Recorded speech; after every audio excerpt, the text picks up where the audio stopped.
Hello my dear students, welcome to Nexus channel beta. I am your biology mentor. So in this video we will be continuing your chapter that was we were already doing cell the basic unit of life.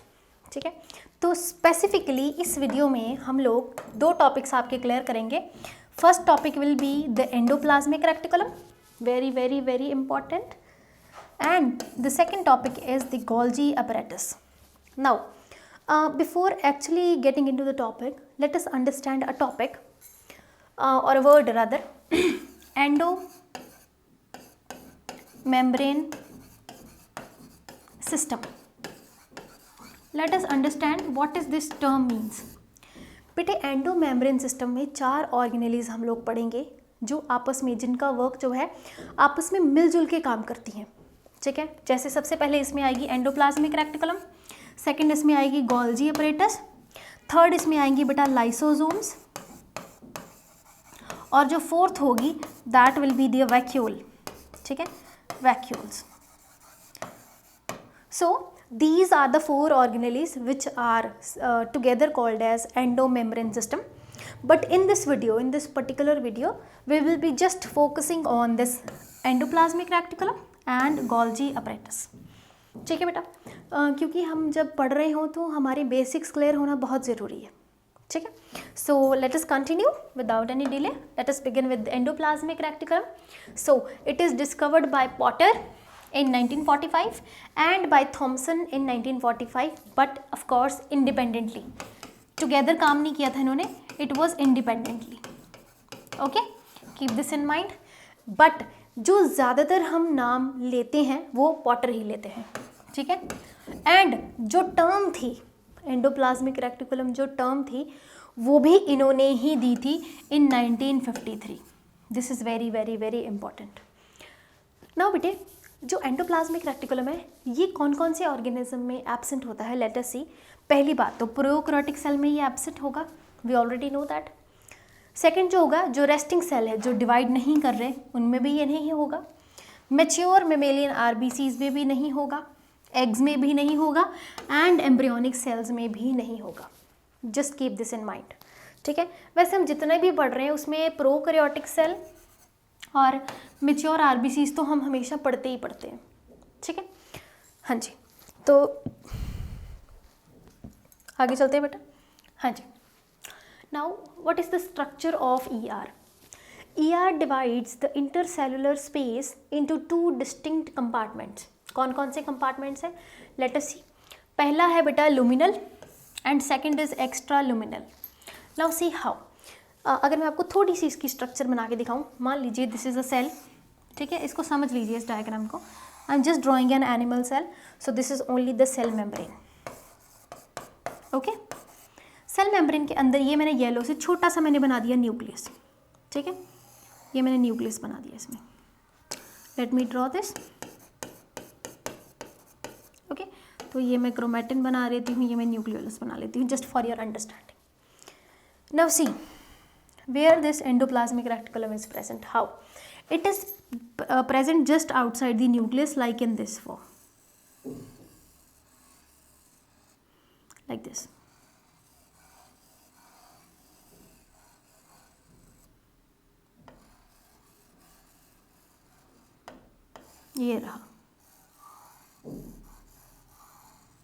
ये रहा endoplasmic reticulum just outside the nucleus. ठीक है, ये जो pink colour से बनाया this is ER.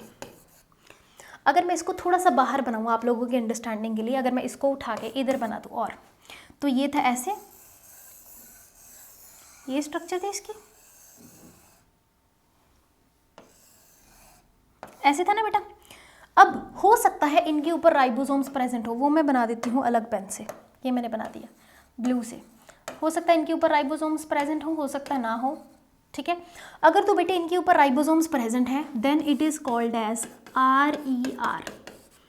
मतलब suppose अगर कोई चीज़ है, जैसे मान लीजिए ये पेन है, अगर इसके ऊपर मैं छोटे छोटे डॉट्स लगा दूंगी तो ये सरफेस रफ सा हो जाएगा.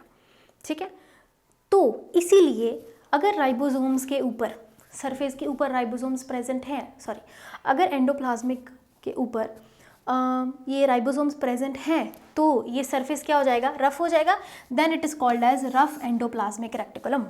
ओके, और अगर राइबोसोम्स नहीं है, इफ़ नो राइबोसोम्स, तो वो सरफेस क्या हो जाएगा, स्मूथ। जैसे अभी पेन, इसके ऊपर कुछ भी नहीं है तो ये बिल्कुल स्मूथ है, तो उसको बोलेंगे स्मूथ एंडोप्लाज्मिक रेक्टिकुलम। ठीक है, होगा दोनों ER का ही पार्ट। अब वापस से मैं इधर आ जाती हूँ इस डायग्राम में। सी देखिए, अब यहाँ पर तो आ गया, मान लीजिए ये न्यूक्लियस आ गया ब्लू कलर वाला, दिस इज द न्यूक्लियस, ये अंदर की तरफ है और ये बाहर प्लाज्मा मेम्ब्रेन की तरफ है। ठीक है, ये प्लाज्मा मेम्ब्रेन की तरफ सरफेस है। अब यहाँ पर सारा साइटोप्लाज्म होगा ना बेटे, सारा का सारा साइटोप्लाज्म होगा। अब इसी चीज़ को लेके दो जो है कंपार्टमेंट्स बनते हैं। कौन सा, एक जो ये वाला कंपार्टमेंट है, ये ब्लू से बना रही हूँ मैं, ये कंपार्टमेंट बन गया compartment. This is called as luminals because it is inside the ER। Okay, this is known as luminal. Okay, और जो इसके बाहर है, जैसे ये सारा का सारा इसके बाहर है, ये वाला सरफेस इसके बाहर है, this is called as extra luminal. Okay, extra luminal. So समझ आ गया अब आपको। This is the cytoplasm compartment, जिस तरफ पूरा का पूरा साइटोप्लाज्म है, बिल्कुल साफ है। ठीक है, कुछ भी नहीं है। I hope this is very much clear to all of you, but I must say you should know this ACR and RER, तो हम अभी इसको आगे भी पढ़ेंगे डिपेंडिंग अपॉन इट्स फंक्शंस। हाँ जी, तो आ गया यहाँ पर types of ER।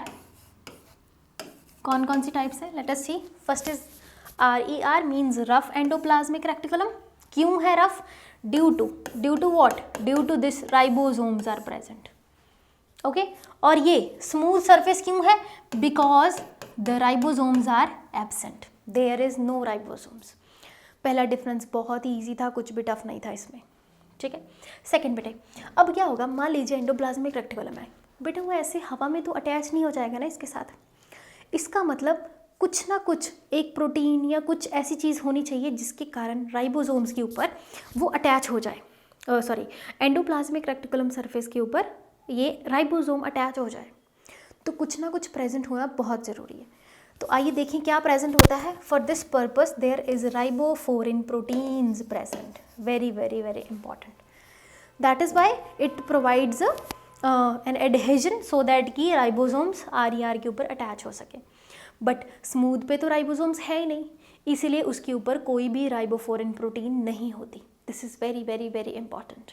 Okay, now अब इसकी फंक्शंस क्या है, देखो बेटे, जहाँ पर भी प्रेजेंट आ जाए ribosomes, you know that ribosomes are the protein factories. They are very important because they helps in protein synthesis. अब RER के ऊपर राइबोसोम्स प्रेजेंट है, तो पहला इसका फंक्शन क्या हो गया, as very much clear, it helps in protein synthesis and of course some enzymes also. Clear? This is very very very important. Protein synthesis, ये ना बहुत क्वेश्चन पूछते हैं स्कूल्स में भी, क्लासेस में भी। What are the difference between RER, SER, या what are the functions of SER, what are the function of RER। So these are the very important questions. Okay, second, SER के functions क्या है, synthesis of lipids, glycogens. ठीक है, these are the important functions of this SER। Also बेटे, अगर ये lipid synthesis कर रही है, it means is also helps in synthesis of बायोमेम्ब्रेन्स। This is very very very important, biomembrane synthesis भी करेगी। ठीक है, हाँ जी, तो आगे चलते हैं बेटा। हाँ जी, ये देखिए अब इसकी स्ट्रक्चर है। एक्चुअली बेटे जो रेटिकुलम होता है ना, ये एंडोप्लाज्मिक रेटिकुलम होता है, इसमें 3 बेसिक स्ट्रक्चर्स आती हैं। एक इसमें आती हैं बेटा वेसिकल्स, ठीक है, एक इसमें आएंगे, if I right it nicely, सबसे पहले देखते हैं, सबसे पहले इसमें आएंगे कुछ एक ट्यूब्यूल्स, ठीक है, और कुछ एक होंगे इसमें सिस्टर्नी, ये इसकी कंपोनेंट स्ट्रक्चर्स हैं। ठीक है, और साथ में इसमें कुछ एक होंगे वेसिकल्स भी। Now let me right it nicely. ठीक है, ये इसके 3 स्ट्रक्चर्स हैं जो मेंटेन करते हैं। अब इधर देखिए, इधर आपके ऊपर राइबोसोम्स दिख रहे हैं, ये पर्पल कलर के, दीज आर द राइबोसोम्स। अगर राइबोसोम्स प्रेजेंट हैं तो आप खुद सोच के बताइए कि ये जो रफ एंडोप्लाज्मिक हो जाएगा। ठीक है, और इसके ऊपर देखिए ये ट्यूब्यूल्स लाइक स्ट्रक्चर्स है, ये ट्यूब्स हैं ना, ट्यूब्यूल्स, तो ये बनाती हैं स्मूथ एंडोप्लाज्मिक रेक्टिकुलम। इसके ऊपर कोई भी राइबोसोम प्रेजेंट नहीं होता। ओके और यहाँ पर आपको ये स्पेसेस दिख रही हैं। अब ये देखिए, अब ये अंदर वाली स्पेसेस है, ये कौन सी स्पेसेस होगी, ल्यूमिनल, और ये बाहर वाली कौन सी होगी, extra luminal. Okay so this was the basic structure. यहाँ पर देख लीजिए, ये न्यूक्लियस है, ये न्यूक्लियर पोर्स है, न्यूक्लियर एनवेलप है, जिसके जस्ट बाहर ही क्या है, एंडोप्लाज्मिक रेटिकुलम। ठीक, हाँ जी, आगे चलते हैं। What are the main functions, very very very important functions of ER। First of all बेटे, इट डिटॉक्सीफाई द ड्रग्स। बेटे कहाँ पर प्रेजेंट होती है, लिवर में डिटॉक्सिफिकेशन होती है, because in the liver there is an enzyme present that is called as cytochrome 450 which helps in detoxification. It's very very very important. Okay, liver में। Next, synthesis and transport proteins and lipids. तो ये तो हमें पता ही है, it helps in synthesis and transport of the proteins. Next is it metabolizes the carbohydrate. This is also important. It helps in the metabolism of carbohydrates. Next, as sarcoplasmic reticulum, it stores calcium ions for muscle contraction. सुनिए बेटे, अगर हमारे muscles में ER specifically SER अगर present है तो वो store करेंगे बेटा एक्सेस ऑफ कैल्शियम आयंस, ताकि जब ज़रूरत हो पड़े तो इन कैल्शियम आयन को रिलीज़ किया जा सके। और हमें पता ही है, जो कैल्शियम आयंस हैं रिलीज़ होंगे तो ही मसल की क्या होगी, contraction, muscle contraction is possible. So this is again very very important function of this ER। Basically होता क्या है बेटे, जो प्रोटीन बनती है, ठीक है, फिर वो RER के पास जाती है। RER फर्दर प्रोटीन सिंथेसिस में मदद करता है, हार्मोन्स में, एंजाइम्स में, बहुत कुछ में। फिर वो आगे ट्रांसफ़र होती है इनटू गोल्जी अपरेटस। वो कैसी होती है वो हम अभी पढ़ते हैं। So I hope endoplasmic reticulum is very much clear to all of you. Let us begin. Next is Golgi apparatus. हाँ जी बेटे, गोल्जी अपरेटस जो it was discovered by Camillo Golgi and in respect it is also called as Golgi apparatus. ये Golgi bodies भी लिखा होता है, ठीक है। कब किया था, इन 1898 में। Okay, now it is absent in prokaryotic cells, important. Mature RBCs में भी एब्सेंट है। Sperms of bryophyte and pteridophytes, ठीक है, उनमें भी ये एब्सेंट होते हैं। Just keep this in mind. Now this is an additional note, important है। In plants Golgi apparatus is formed of number of unconnected units called dictyosomes, very very very important। और वही अगर हम एनिमल सेल की बात करें, ठीक है, animal cell this is also called as golgisomes. Okay, this is important. Plant cell में it is called as dictyosomes. You should know this, this is very very very important, ठीक है। कई बार school में डिक्टायोसोम करके भी क्वेश्चन पूछ लेते हैं। हाँ जी, तो ये है बेटे इसकी स्ट्रक्चर। एक्चुअली में अब मैं थोड़ा सा आपको सेल ड्रॉ करके दिखाती हूँ। दोबारा से ड्रॉ करते हैं। मान लीजिए this is a cell and this is the nucleus. थोड़ा सा मैं ऊपर बना रही हूँ, ठीक है। This is the nucleus. अब न्यूक्लियस के बाद येलो कलर का मैं ये ग्रीन कलर का बना लेती हूँ। This is endoplasmic reticulum,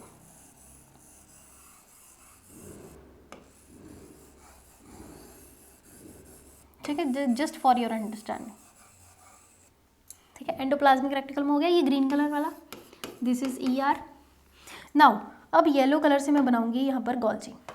C, Golgi is like present like this,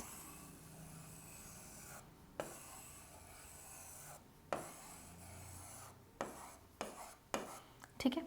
अब बेटे गोल्जी के दो फेसेस होते हैं। एक फेस होगा जो बिल्कुल एंडोप्लाज्मिक रेटिकुलम के पास होगा, जिसको हम बोलेंगे cis face, it is called as cis. और जो दूसरा होगा प्लाज्मा मेम्ब्रेन की तरफ, this face is called as trans. Okay, these two things are very very important, you should know this. Now you can see this is the cis face, ठीक है, and this is the trans face. Okay, इसके अलावा ये lumen है centre में देखिए, और ये सिस्टर्नीज है, और ये सेक्रेटरी वेसिकल्स है। सेक्रेटरी वेसिकल्स में अभी आपको समझाती हूँ। पहले यहाँ पर देखिए लिखा है इनकमिंग ट्रांसपोर्ट वेसिकल्स। होता क्या है बेटा, जैसे मान लो अब ये मैं बनाऊंगी, let me make with the blue. मान लीजिए प्रोटीन सिंथेसाइज हुई यहाँ पर with the help of RER, blue colour की, और ये ट्रांसपोर्ट होगी इनटू वेसिकल्स। वेसिकल्स निकले इसमें से अंदर, जिसके अंदर प्रोटीन है। फिर ये आगे ट्रांसफ़र होगी बेटा टू गोल्जी। अब ये जो सिस फेस वाली जो मेम्ब्रेन्स होती हैं थोड़ी सी पतली होती हैं, बट ये जो ट्रांस फेस वाली होती हैं मेम्ब्रेन्स ये थोड़ी सी मोटी होती हैं।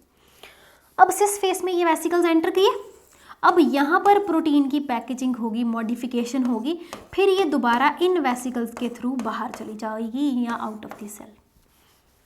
Okay, that is why. अब देखिए यहाँ पर लिखा है इनकमिंग ट्रांसपोर्ट वेसिकल्स, ये किधर से आ रहे हैं बेटा, ER से, और यहाँ से बाहर चले जाएंगे with respect to secretory vesicles. Clear? I hope this is very much clear to you.